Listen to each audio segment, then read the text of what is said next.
À mon tour de remercier Sibel Khadir et mon maître Sibel Khadir à travers cette invitation d'avoir associé la médecine interne à une thématique qui lui est chère, à savoir le diabète. Je ne vous apprends rien en vous disant, c'est pas ici que je vous apprends que la prévalence du diabète est en augmentation, due à l'âge, la sédentarité, le poids. Mais s'il y a une chose qu'on oublie, et une chose qu'on oublie fréquemment, ce sont bien les diabètes iatrogènes. Et quand on parle de diabète iatrogène, la première thérapeutique qui vient à la tête, qui vient à l'esprit, ce sont bien les corticoïdes, mais ça va être l'objet de mon exposé aujourd'hui, puisque on considère que c'est quelque chose de connu. Mais il faut quand même préciser que, en regardant les corticoïdes, on voit que les médecins généralistes, quand on s'intéresse à la prescription des corticoïdes, ces médecins généralistes, ben regardez, plus de 97% de leurs patients sont sous corticothérapie. Et donc, lorsqu'on prescrit une thérapeutique corticoïde, un des premiers réflexes qui vient à la communauté médicale, c'est de proposer un régime hypoglucidique.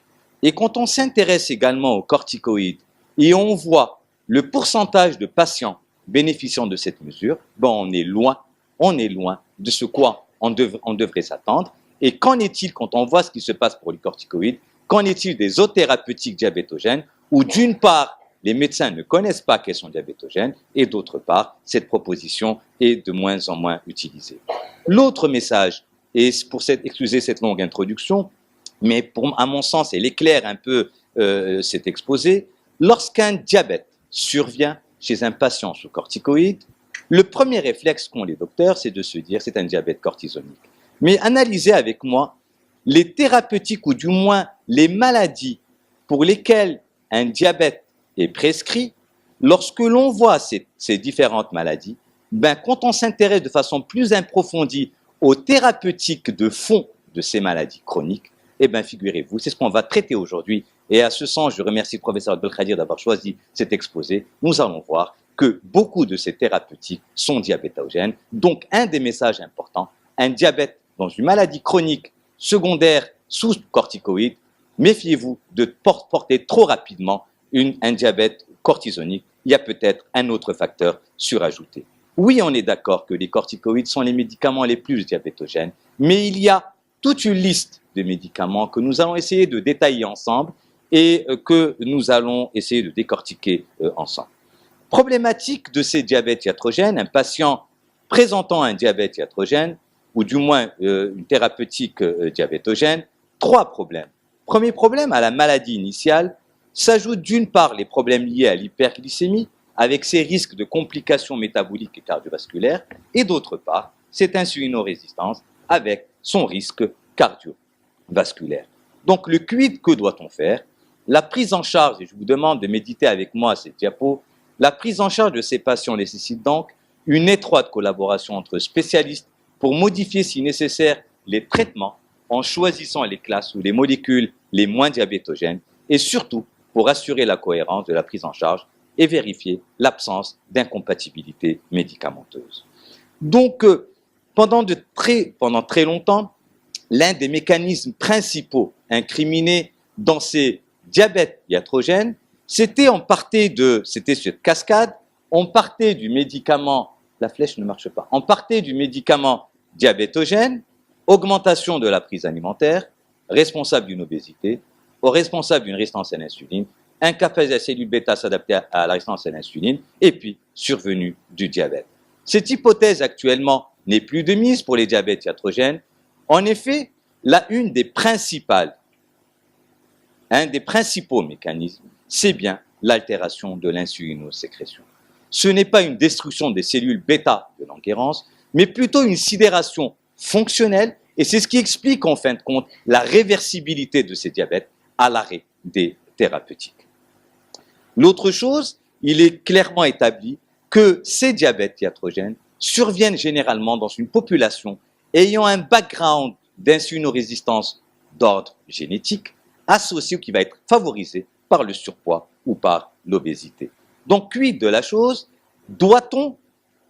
Est-ce que le fait d'avoir un diabète iatrogène doit-il contre-indiquer cette thérapeutique? Force est de reconnaître que les pathologies sous-jacentes nécessitant l'instauration d'un traitement potentiellement diabétogène sont suffisamment graves pour justifier l'exposition à un certain risque métabolique.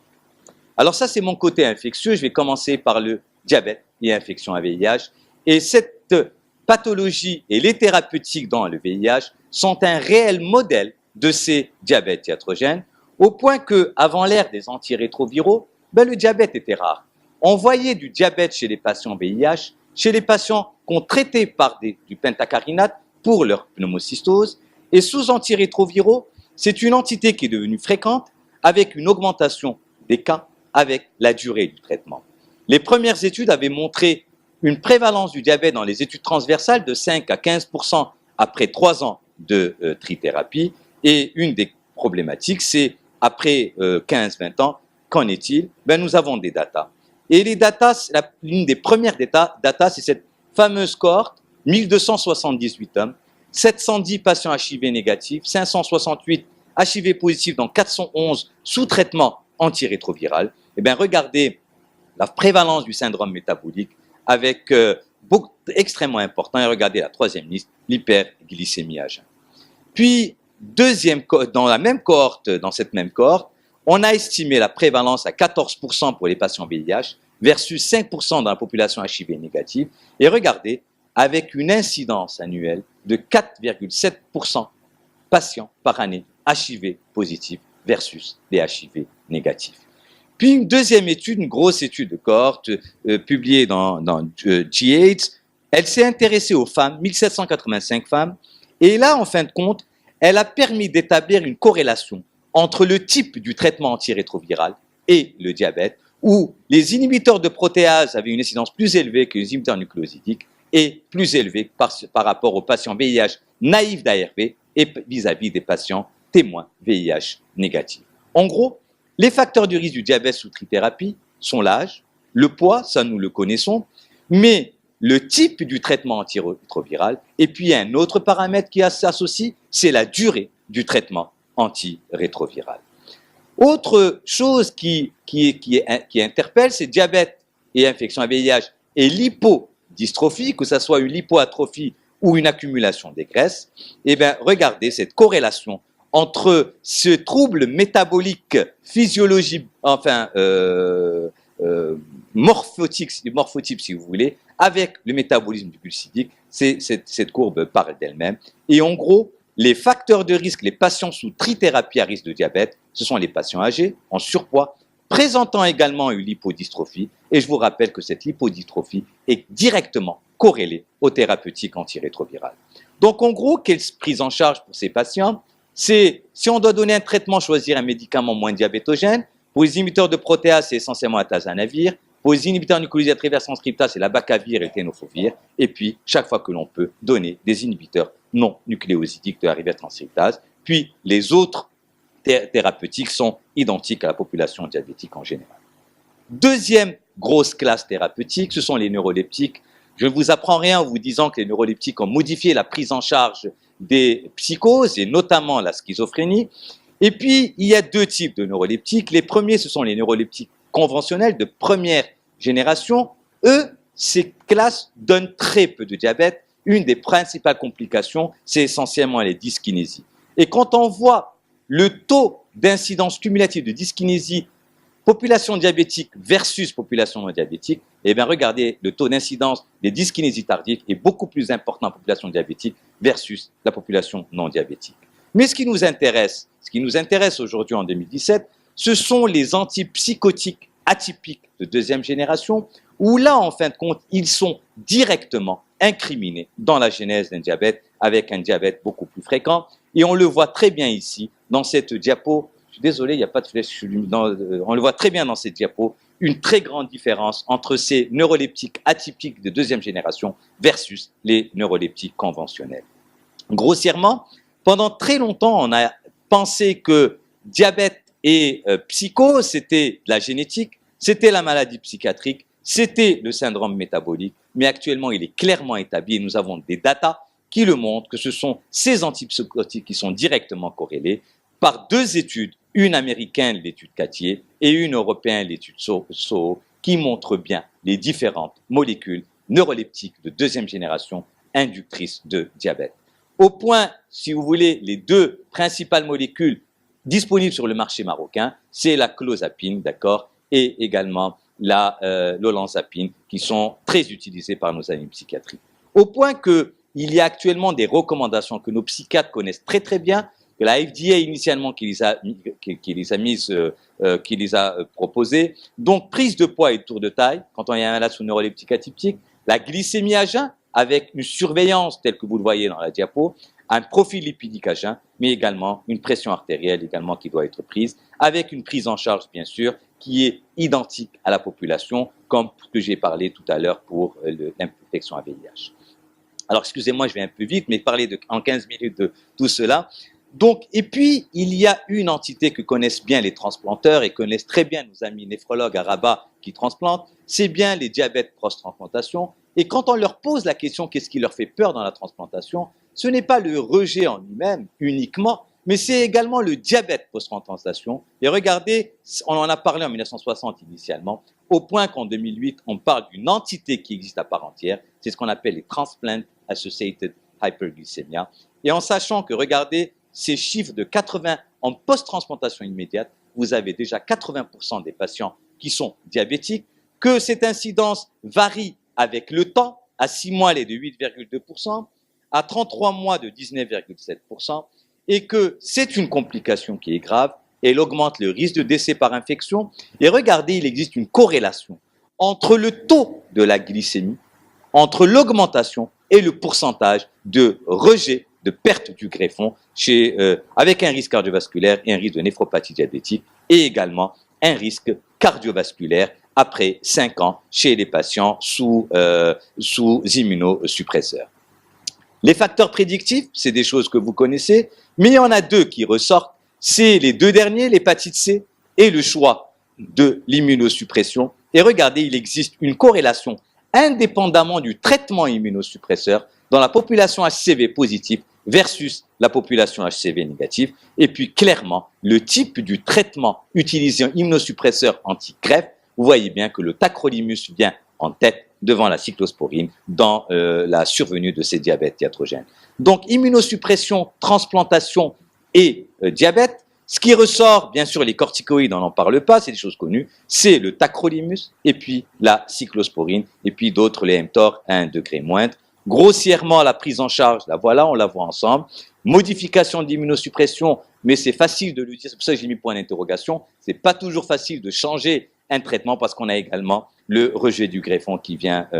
Et puis, il y a la dernière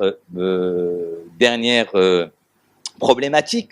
Les statines, on en parle beaucoup. Et puis, quelle évidence sur le risque de diabète des statines. Beaucoup de publications. Une des premières publications, si vous vous rappelez, c'est l'étude Jupiter sur la rosuvastatine qui avait montré une augmentation aux alentours de 25% du risque de diabète. Et puis, il y a deux très belles études. Première méta-analyse dans Lancet, 91 000 patients, 4 278 nouveaux cas de diabète de type 2, 2 228 dans le groupe statine versus 2050 dans le groupe témoin, après 4 ans de traitement en moyenne. Et regardez, le risque est augmenté de 9% chez les diabètes de type 2 sous statine versus placebo, avec un risque qui augmente avec l'âge des patients. Une année plus tard, JAMA, 5 méta-analyses, qui, elle, va prouver en fin de compte l'effet dose des statines. Plus vous donnez une posologie forte, plus vous avez un risque de survenue de diabète. Mais, je l'ai mis en rouge, ça diminue quand même les événements cardiovasculaires, ce qui pondère un peu cela. Donc, statine et diabète, en effet, il y a un effet durée d'exposition, et cela a été clairement établi dans les études que je vous ai mis. Et puis, il y a une confirmation de l'effet dose à côté de l'effet durée d'exposition. Et puis, une dernière problématique, une dernière question, c'est est-ce qu'il y a une différence entre les différentes statines? Les données sont contradictoires, mais il semblerait que l'Atorva, la Rosuva et la Synva donneraient plus de diabète que la pravastatine, mais les données ne sont pas encore très claires. Par un mécanisme, c'est l'effet médié par l'HMG coenzyme réductase. Statine et diabète en bref, effet diabétogène, oui, mais il ne faut pas oublier qu'il y a un effet lipémiant, que le risque est faible, il est estimé à 10%. Facteurs de risque, vous les avez devant vous, mais les bénéfices sont largement au-dessus des risques, avec une diminution du risque de survie d'événements cardiovasculaires et une diminution du risque de mortalité de 10%. Prise en charge, c'est des choses que nous connaissons. Bien sûr, utiliser, essayer chaque fois que l'on peut d'éviter, on le fait. Et puis, avant-dernière plaque, pour respecter les 15 minutes, des médicaments, la liste, pour terminer ma liste de médicaments diabétogènes, mais ce sont des médicaments que vous connaissez, les diurétiques thiazidiques, les bêta-bloquants, essentiellement les bêta-bloquants non cardiovasculaires sélectifs, ce sont des médicaments que nous connaissons. C'est pour ça que je n'ai pas beaucoup insisté sur cette thérapeutique. Donc, en conclusion, on sera d'accord pour dire que les diabètes iatrogènes sont importants à connaître, que les diabètes posent un réel problème de santé publique et qu'il convient de privilégier, à mon sens, une approche globale dans laquelle l'amélioration du style de vie, ça rejoint un peu ce qu'a dit Sichreibi, et la correction de tous les autres facteurs de risque doivent occuper une place de choix dans les diabètes iatrogènes comme dans les diabètes de type 2. Je vous remercie.